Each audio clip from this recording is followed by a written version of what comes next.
Saludos. En la clase de hoy vamos a tratar un tema relacionado con la tecnología. Un tema relacionado con la nueva forma de hacer comercio en la República Dominicana. Un tema titulado sobre comercio electrónico, documentos y firmas digitales en la República Dominicana. Es decir, un tema que requiere, ¿verdad?, una ponderación, vamos a llamarlo así, de cada uno de ustedes en relación a las nuevas tecnologías que utilizan, ¿verdad?, los comerciantes para hacer de un comercio habitual, como lo establece la definición, su artículo 631 de Código de Comercio, ¿verdad?, quiénes son comerciantes. En consecuencia, es un tema sumamente interesante que se adapta, ¿verdad?, a los nuevos tiempos.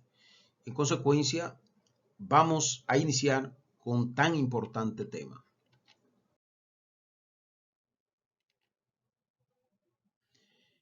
El comercio electrónico y los documentos y firmas digitales en la República Dominicana requiere, ¿verdad?, una observación, requiere una ponderación, requiere un tratamiento, ¿verdad?, específico y más bien un tratamiento especial, vamos a llamarlo así, en relación a este tema. Por ejemplo, se han producido cambios, un cambio acelerado, vamos a llamarle así, de la tecnología informática, ¿verdad? Así como también un crecimiento extraordinario de la interconexión digital entre las naciones.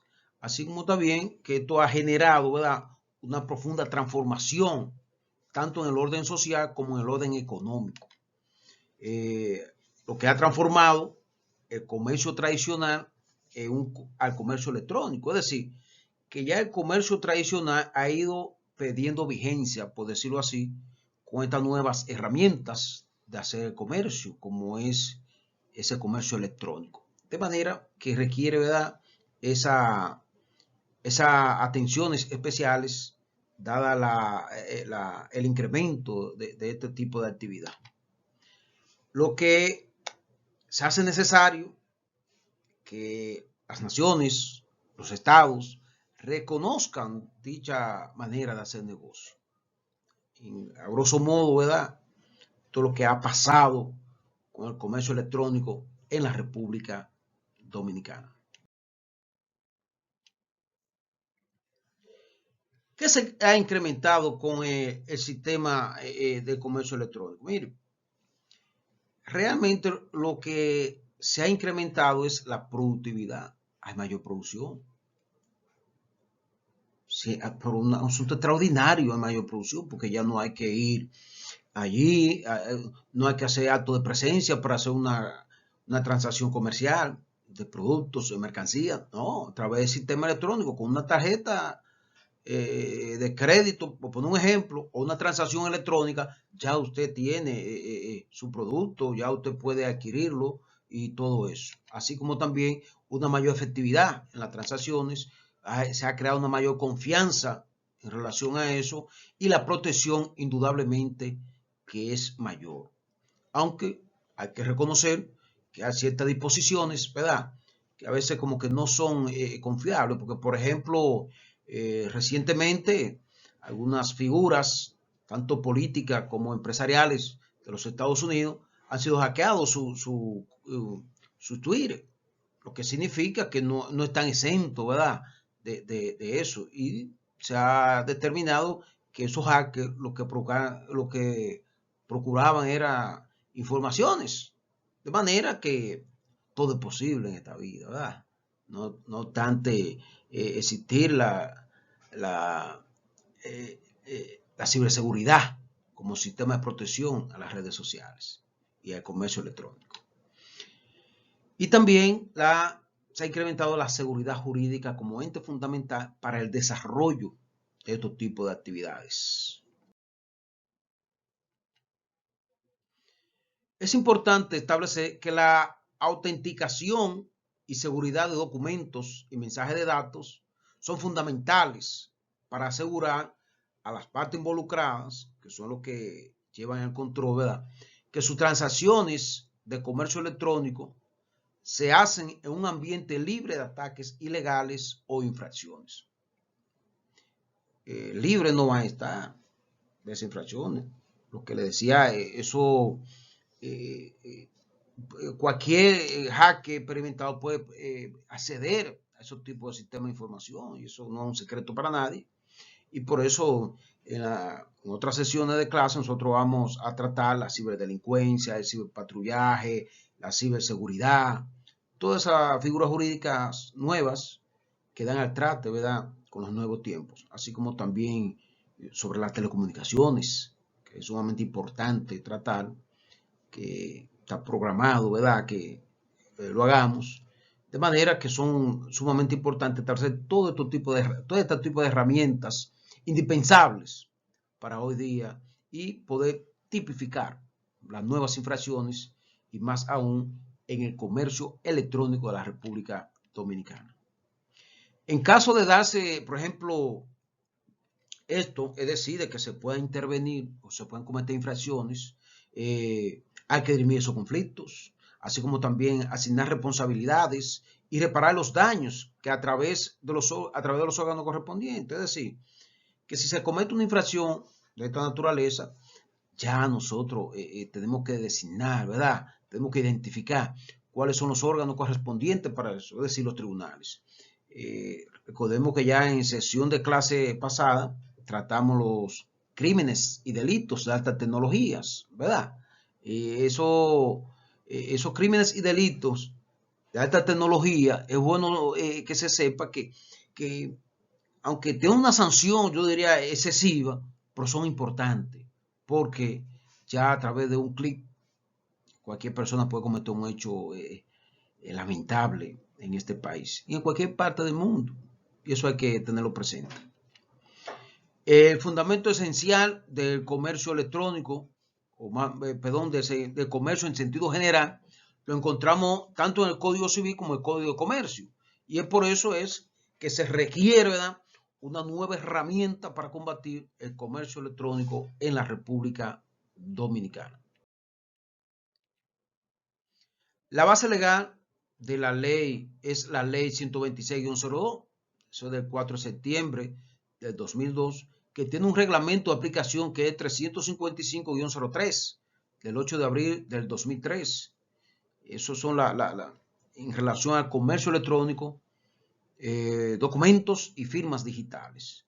Ahora bien, el ámbito de aplicación, ¿a qué se le aplica esta ley? Generalmente a todo tipo de información, ya sea en forma de documento, digital o mensaje de datos, todo esto, pero todo esto tiene su excepción.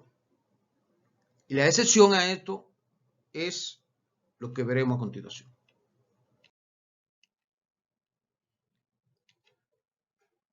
Excepto las obligaciones contraídas por el Estado en virtud de convenios o tratados internacionales, así como también las advertencias escritas que por disposiciones legales deban ir necesariamente impresas en ciertos tipos de productos, mercancías, en razón de riesgo que implica su comercialización, uso o consumo. Esa es la excepción que establece la aplicación de la ley en cuanto a los mensajes y los mensajes de datos, ¿verdad?, y comercio electrónico. ¿Qué es un comercio electrónico? Miren, el comercio electrónico es toda relación de índole comercial, sea o no contractual, y esto es sumamente importante prestarle atención, es decir, que no tiene que ser de manera obligatoria mediante un contrato, porque vamos a ver más adelante la importancia que tiene un contrato de manera electrónica, con su firma digital, que más adelante lo vamos a ver. Estructurada a partir de la utilización de uno o más documentos digitales o mensajes de datos. Eso es lo que es el comercio electrónico. Ahora bien, las relaciones de índole comercial, es importante establecer que esto comprende las siguientes operaciones: bienes, servicios o información, acuerdo de distribución, representación o mandato comercial, alquiler o arrendamiento, construcción de obras. Eso es parte, ¿verdad?, de lo que comprende las relaciones de índole comercial, así como la ingeniería, la concesión de licencias, la inversión, la financiación, la banca, seguros, entre otros. Eso es el índole comercial, todo lo que se relaciona con el comercio electrónico en la República Dominicana.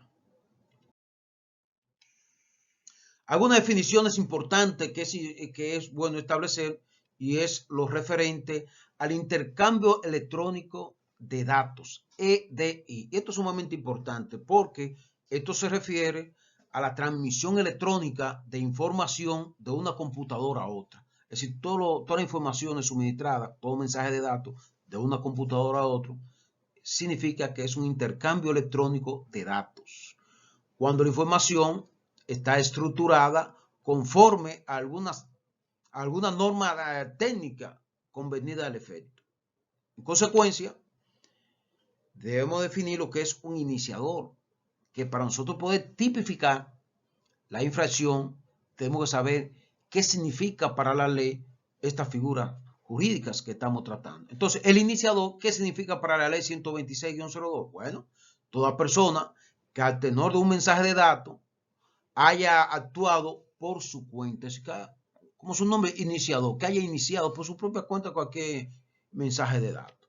Ahora, el destinatario, todo el mundo sabe lo que es un destinatario, es aquella persona que recibe el mensaje de manera directa, no de manera intermediaria, porque ya el intermediario es toda persona que en relación con un determinado mensaje actúa por su propia cuenta, ¿verdad? O actúa por cuenta de otras más bien, y envía o recibe archivos a un tercero. Es decir, interviene, como su nombre dice, para que otra persona reciba un mensaje. Y eso es la figura jurídica que tenemos que entender o saber las definiciones para cuando vayamos a tipificar estos tipos de infracciones, determinar de manera específica cuál es la responsabilidad de cada uno de ellos. Sistema de información. ¿Qué es un sistema de información? Miren, un sistema de información es todo sistema, todo utilizado para generar, enviar, recibir, archivar o procesar de alguna u otra forma documentos digitales o mensajes de datos. Eso es lo que la ley establece, lo que son sistemas de información. Ahora bien, la criptografía, esto es sumamente importante porque aquí es que está la protección de los mensajes de datos. Y por eso la ley lo define como la rama de las matemáticas aplicadas y la ciencia informática que se ocupa de transformación de documentos digitales o mensajes de datos de su representación original, si lo que usted envía, como por ejemplo un documento normal, a una representación ininteligible e indescifrable, es decir, que protege y preserva su contenido y forma. Es decir, que un mensaje de datos lo va a transformar, lo va a convertir en cifra, en número, para que no se pueda establecer de manera fácil lo que se envía. Eso es como un sistema de protección, vamos a llamarle así. Suscriptor es la persona que contrata una entidad de certificación, que vamos a verlo con una entidad de certificación más adelante, que la persona, ¿verdad?, jurídica que emite un certificado sobre la firma digital, y eso lo vamos a ver más detalladamente. Para que sea nombrado o identificable. Es decir, que un suscriptor obligatoriamente, para que pueda utilizar su firma con todo lo de la ley, debe solicitarse a una entidad de certificación que le va a emitir un certificado de utilización. Y eso conlleva una serie de obligaciones y de responsabilidades que más adelante vamos a ver, porque si no se cumple, entonces eso tiene sus sanciones que se la va a implementar el órgano regulador de esa entidad de certificación, que es el Instituto Dominicano de Telecomunicaciones, es decir, el Indotel. Por eso lo vamos a ver más adelante. Seguimos.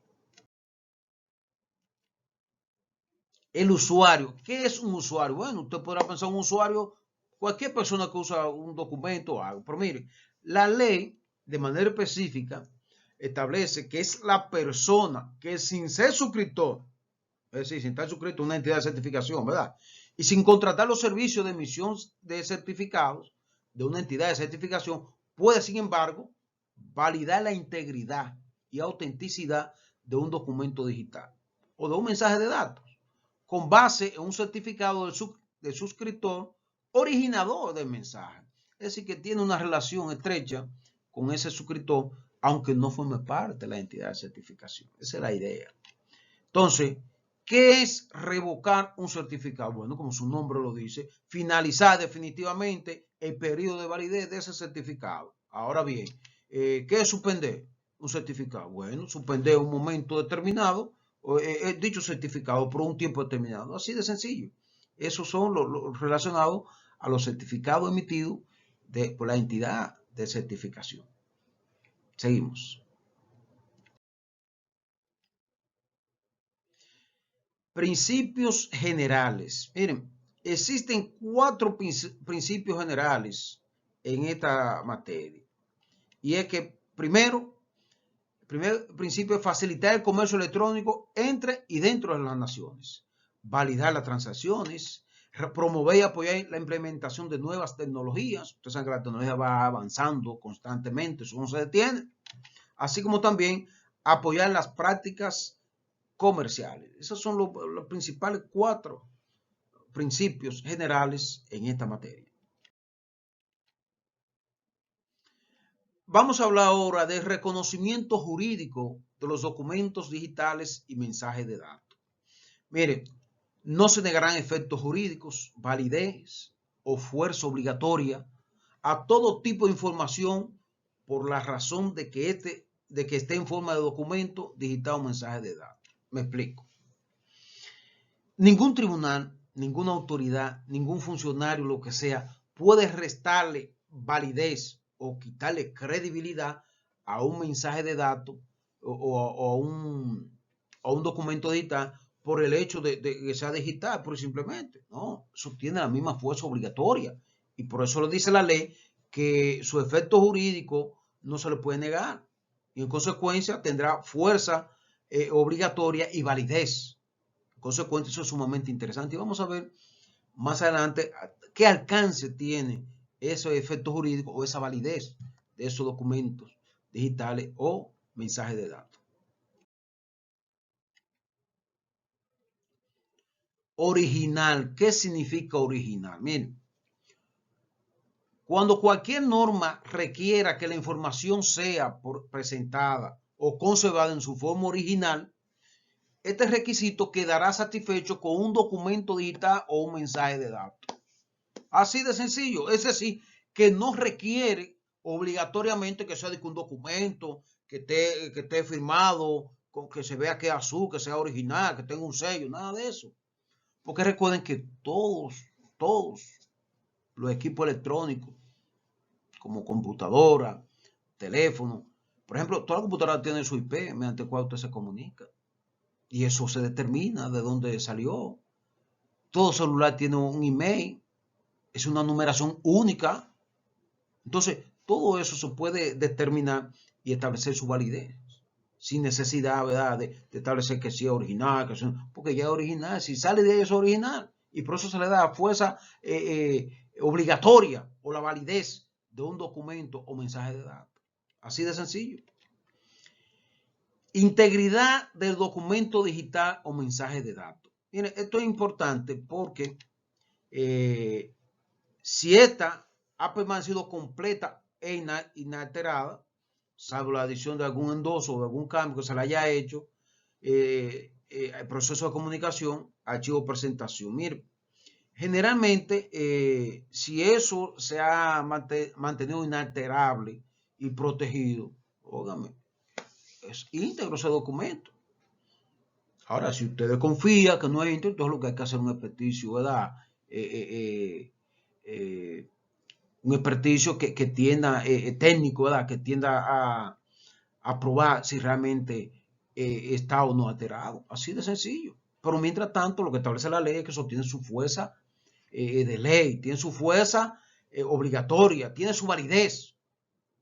Es decir, que no se le puede restar credibilidad a un mensaje de datos, un mensaje digital o un mensaje de datos. No se le puede quitar credibilidad el hecho que sea a través de un medio electrónico, ¿no? Ojo con eso. Admisibilidad y fuerza probatoria de los documentos digitales y mensajes de datos. Oiga lo que dice la ley. Serán admisibles como medio de prueba y tendrán la misma fuerza probatoria otorgada a los actos bajo firma privada en el Código Civil y en el Código de Procedimiento Civil. ¿Qué significa esta palabra? Miren, eso significa que un documento bajo firma privada trata mediante notarial y un mensaje de datos o documento digital tiene la misma fuerza probatoria que eso. La misma. Y por eso la ley dice, no se puede quitar credibilidad probatoria. Eso tiene la misma fuerza probatoria como si fuera un documento bajo firma privada. En consecuencia, esa es la razón de ser, ¿verdad?, de esa ley, que le da esa fuerza probatoria a esos mensajes de datos y a esos documentos digitales. Ojo con eso. Miren, en las actuaciones administrativas, y eso es sumamente establecerlo, o judiciales, no se negará eficacia, validez o fuerza obligatoria y probatoria a ningún tipo de información en forma de documento digital o mensaje de datos, por el solo hecho de que se trate de un documento digital o un mensaje de datos, o en razón de no haber sido presentado en su forma original. Es decir, esto viene a complementar lo que acabamos de decir, la fuerza probatoria de los mensajes de datos y documentos digitales, igual que cualquier otro documento original o físico, tiene la misma fuerza. Eso es sumamente importante. ¿Cuál es el criterio para valorar probatoriamente un documento digital o un mensaje de datos? Eso es sencillo. La confiabilidad de la forma en la que se haya generado, archivado o comunicado el documento digital o mensaje de datos. Así de sencillo. Entonces, esa confiabilidad lo vamos a ver más adelante, cómo una entidad de certificación debe guardar, debe archivar, debe proteger durante 40 años dicho mensaje de datos o documento digital. Ojo con eso. Seguimos. Comunicación de documentos digitales y mensajes de datos. Miren, ¿qué es un documento digital? Bueno, es la información codificada en forma digital sobre un soporte lógico o físico en la cual se usen métodos electrónicos que se constituyen representación de actos, hechos o datos jurídicamente relevantes. Así lo define la ley, lo que es un documento digital. Pero, ¿qué son mensajes de datos? Bueno, la información generada, enviada, recibida, almacenada o comunicada por medios electrónicos. Y aquí viene o intercambio electrónico de datos, EDI, correo electrónico, telegrama o teléfono. Es decir, por cualquier mensaje de eso considera un mensaje de datos. Recuerden que anteriormente, con esos teletipos que se utilizaban en la comunicación, era que, por ejemplo, se enviaba una información por computadora, entonces había una impresora, se le llamaban teletipos, que imprimía, ¿verdad? Ese informe enviado, ese mensaje enviado, lo imprimía a través de un equipo, como si fuera una impresora, pero de aquellos tiempos estamos hablando, ¿verdad? Cuando se utilizaban los sistemas 36 en computadora. Y lo que sale en computadora sale de qué me refiero con un sistema 36, que ya es un asunto obsoleto, ¿verdad?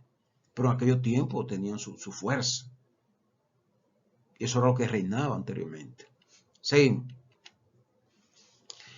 En la formación del contrato podrán ser expresadas por medio de un documento digital, un mensaje de datos, y el cual tendrá validez y fuerza obligatoria.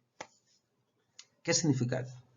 que usted puede suscribir contrato como si fuera un manuscrito, sencillo, y tiene la misma fuerza probatoria que si fuera usted firmándolo así.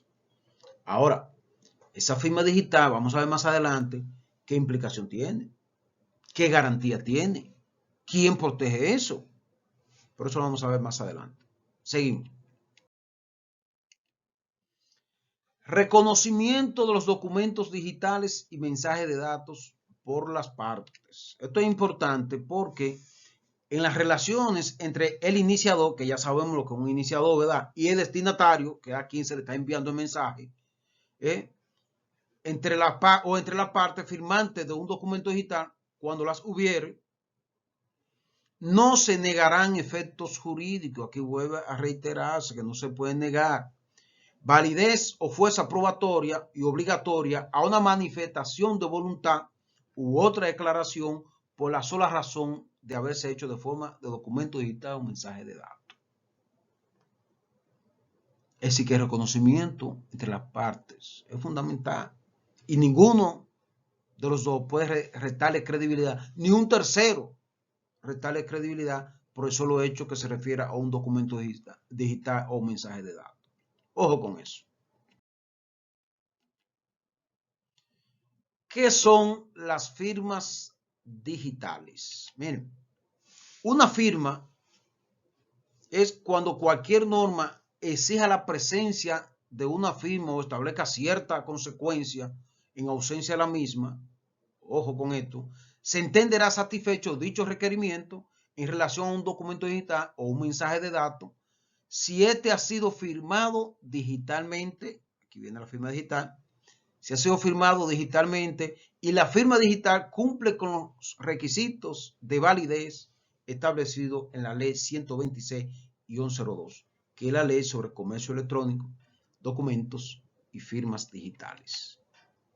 Entonces, ¿qué es una firma digital? Bueno, es un valor numérico que se adhiere a un mensaje de datos que, utilizando un procedimiento matemático conocido, vinculado a la clave del iniciador y el texto del mensaje, permite determinar, ojo con esto, permite determinar que este valor se ha obtenido exclusivamente con la clave del iniciador. Es decir, que es seguro que está saliendo de esa parte y el texto del mensaje, y que el mensaje inicial no ha sido modificado después de efectuar la transmisión. Pero para eso vamos a ver más adelante cómo se protege esa situación, independientemente de la criptografía que vimos anteriormente en su definición, pero cómo se protege a través de ese envío, ¿verdad? ¿Quién almacena toda esa información? ¿Qué credibilidad tiene? Eso lo vamos a ver más adelante.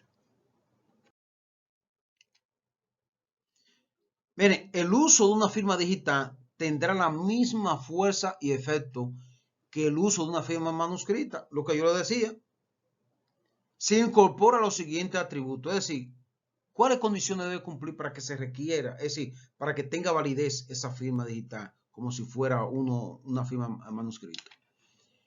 Que es única a la persona que la usa, me refiero a esa firma, ¿verdad? Es susceptible de ser verificada por quien, por el órgano controlador, que es la entidad de certificación. Está bajo el control exclusivo de la persona que la usa, a través de su registro como suscriptor, mediante un certificado.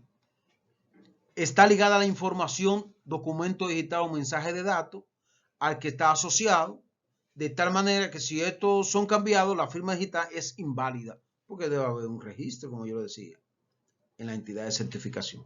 Y está conforme a la reglamentación adoptada por el Poder Ejecutivo.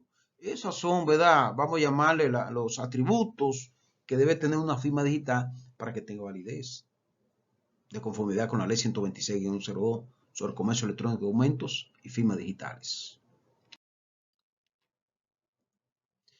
¿Qué es una firma digital segura? Miren, es aquella que puede ser verificada de conformidad con un sistema de procedimiento de seguridad que cumpla con los lineamientos trazados en la ley 126-02 y su reglamento de aplicación 355-03. Es decir, que hay condiciones, que hay requisitos y hay seguridad en una firma digital.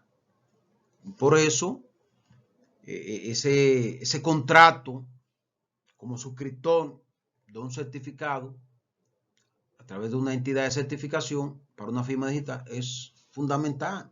Y por eso la seguridad de la información. Imagínense ustedes, todos esos bancos comerciales haciendo transacciones con otros bancos internacionales, entre bancos entre sí, de miles de millones de pesos y de dólares de manera digital. La seguridad está. Ahora, eso no quita que esa seguridad a veces pueden acceder los hackers, pueden acceder el tercero de manera fraudulenta. Por eso es que vamos a tratar en otra sesión de clase lo que son la ciberdelincuencia, lo que es la ciberseguridad, lo que es el ciberpatrullaje, lo que es un ciberdelito. Porque ya hemos visto cuáles son los crímenes y delitos de esta tecnología en virtud de la ley 53-07. Pero aquí lo vamos a ver sobre la ciberseguridad, un sistema más moderno, vamos a llamarlo así, y más amplio de ver las infracciones del asunto de las tecnologías. ¿Qué es una entidad de certificación? Es la persona jurídica autorizada y facultada para emitir certificado en relación con las firmas digitales de la persona, ¿verdad? Ofrecer o facilitar los servicios de registro y estampado cronológico de la transmisión y recepción de mensajes de datos. Eso es como, por ejemplo, los protocolos de un notario.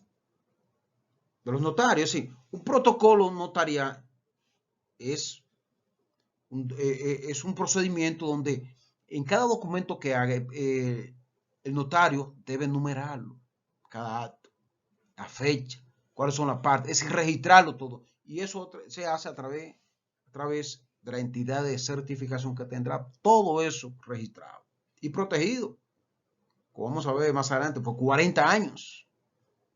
Es decir, que hay seguridad. ¿Qué es un certificado? De lo que emite la entidad de certificación, ¿verdad? Es el documento digital emitido y firmado digitalmente por una entidad de certificación que identifica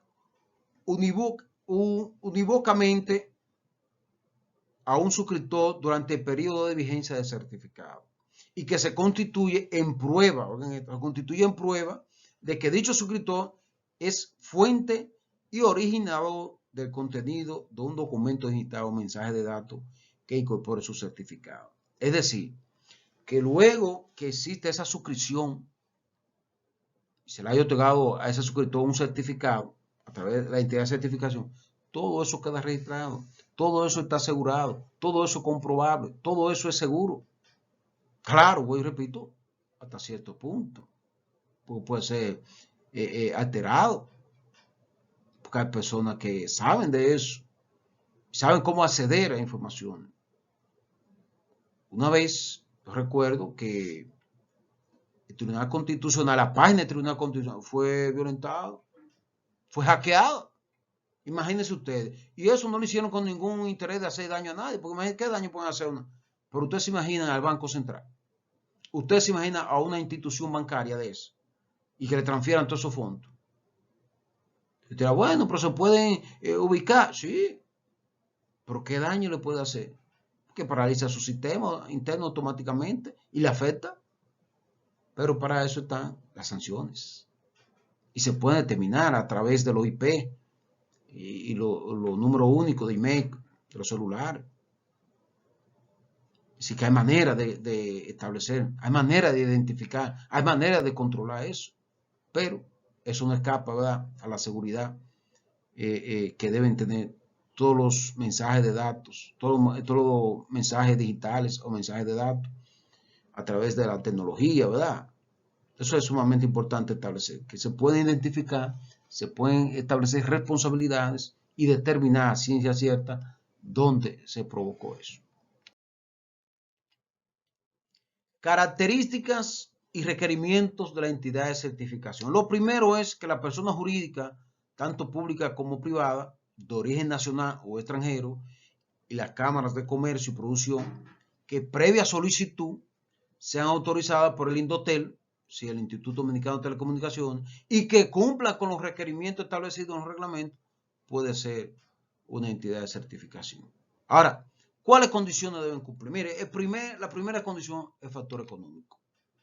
Es decir, debe tener capacidad económica y financiera suficiente para prestar los servicios autorizados.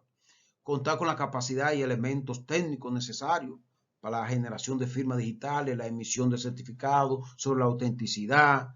Es decir, que debe cumplir con una serie de requisitos y condiciones y tener también, que esto es sumamente importante, los técnicos necesarios y yo diría con la capacidad de determinar y de llevar a cabo un asunto de esa naturaleza.